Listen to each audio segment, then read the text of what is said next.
Hello aspirants, welcome to Vishnu IAS Academy. Today I have Madhuri ma'am with us and together we are going to discuss everything wrong that we do with our current affairs preparation. Watch till the end of the video to bust all the myths regarding current affairs preparation. Hi ma'am, thank you for taking the time. Hi Vidisha, thank you. Okay, so we are going to talk as aspirants basically, not as working women or teachers. We're going to talk about every stupid mistake that we've done. That's what we did. Me and ma'am, we sat, we made a list of all the mistakes we done, why we busted our preparation, why we failed miserably, and we're going to tell it to you. Okay, the first question is there are so many sources. There is no beginning and end to it, even in the newspaper section also. So, what do you think are appropriate sources for a normal aspirant? Yeah, you are right, Vidisha. We have so many sources, especially if you take PIB, Hindu, Indian Express. These are the sources we have. So, aspirant has to he has to differentiate between the what is good one and the wrong one. That will be the sources for every aspirant. What about magazines? People say just Yojana, Kurukshetra, and all. What magazines do you recommend? Down to earth, Yojana, these are all also they are very good sources. But it's not like everything you have to read. You have to read the content which is needed to you, not the content which is available in the market. Exactly that. You said Hindu, right? Yeah. Now, what exactly should I pick in Hindu? Because it's a very vast newspaper and we have very limited time. So, Vidisha, if you open the first page of a Hindu, whatever they in the first page of Hindu, it's very important. And most of the aspirants say like editorial is very important. But from the editorial, you're not getting like current affairs. You're only going to get the verbal ability and how you are going to write your main answer that you are going to get from the editorial. So first page and the international news and the national news are the very important aspects in the newspaper. And let's say take an example. Have you seen like two articles with the PM Modi and Modi, right? Have you seen articles? Yes. So can you just differentiate between the PM Modi and Modi? How it difference? Like what's the difference? Okay, one is sounds more formal, one sounds more informal. No, actually the thing is, if an article it says PM Modi, it is like a prime minister visiting somewhere, or he's a role of prime minister. He's a leading role of prime minister. Okay. Whereas Modi, it's like a BJP head.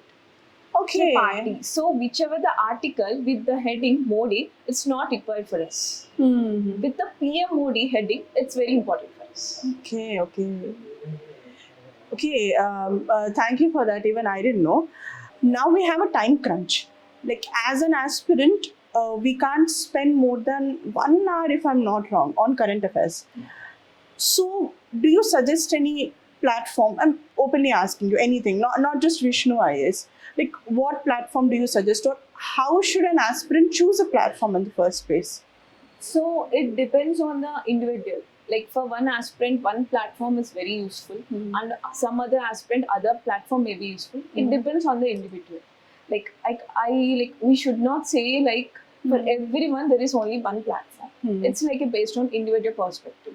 So that as an aspirant we need to understand which is suiting for you. That we have to pick. Okay. Now, let me be very frank. Most of the institutes today, just to get more views on social media platforms, they're polarizing the content. Yeah. I personally feel that's a dangerous step. Like especially if a nascent aspirant looks at that, they think polarized content you can write that answers in a mains exam. Sometimes it can backfire also. So how do I, as an aspirant, how do I filter that kind of content? Because as a being an UPSC aspirant, you have to first know like which is important or which is unimportant to you. So some institute, because of their commercial activity, they are publishing the polarized content. So that you have to avoid. That's a big distraction for your preparation. Yeah, so true, you have true. to It will give us an illusion of preparation, right? And that too, you will be attracted to that content and you will be keep on watching. Yeah. That's a mistake most of the aspirants do. True. That you need to avoid first. True. My next question is, now we've talked about sources and platforms also. And I want to make sure I'm not just talking about Vishnu IAS platform or anything. Even ma'am also is not saying, just whatever suits you as an aspirant. Now that we've gathered all the materials, how should I remember it? How can I remember? Because it's a lot. And as I said, we have time crunch and we need to read optional, we need to read GS and everything. How do I remember this part? So here, Vidisha, interlinking plays an important role. Let's say if you have history, you have to remember history as a story.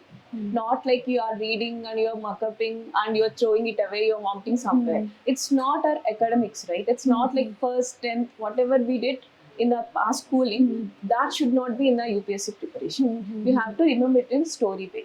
And one more thing, if you observe history, polity, geography, these are the main subjects we have. These three subjects are interlinked. Let's say, for example, IVC.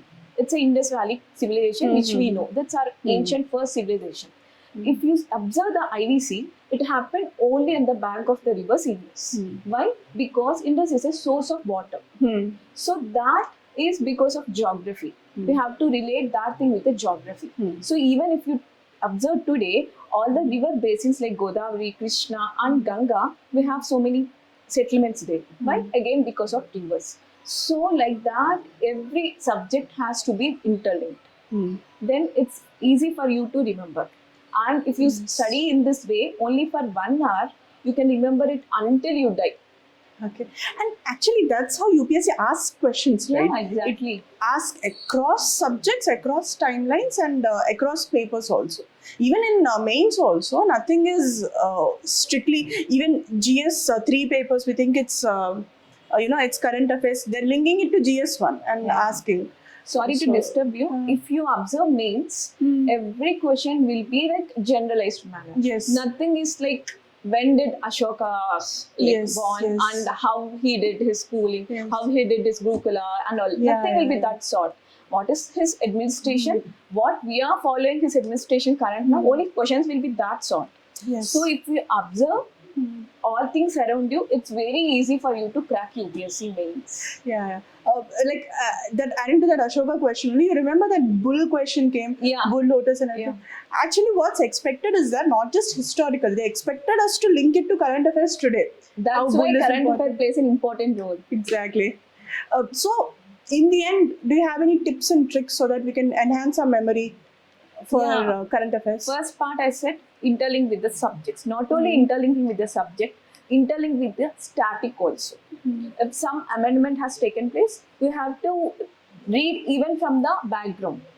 And one more thing, using mnemonics. Okay. Mnemonics plays an important role. And as I said, as a history, like story, you remember each and everything as a story. And by using flowcharts or diagrams, if you see some plant or some animal or some butterfly is in news, if you download the image and if you start seeing the image daily or at least once in a week, it's very easy for you to remember. And revision also plays an important role. Yes.